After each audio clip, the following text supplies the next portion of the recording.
sigurado pong panalo to o kailangan pa ipaglaban? Itong yung eleksyon na ito, sa reception ng mga tao sa amin, nakikita ko naman na well-received itong aming mga house-to-house campaign at saka itong aming kalesakid.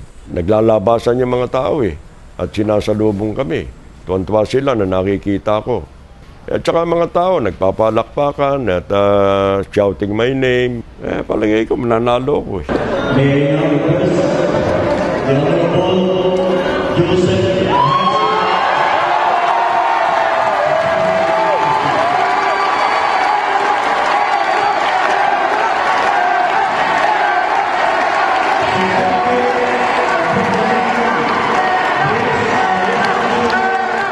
Ano po ang mangyayari po sa Maynila kung mangyaring nanalo si Joseph Estrada?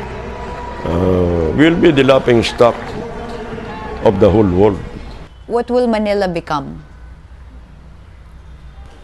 Ayoko na mag-comment yan. Kasi nga,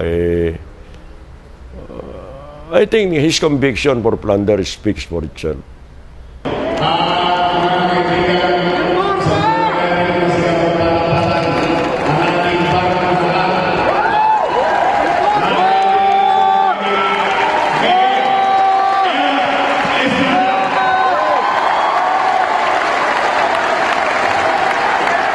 Ano po mangyayari sa mismong Maynila naman kung mangyaring manalo si Joseph Estrada?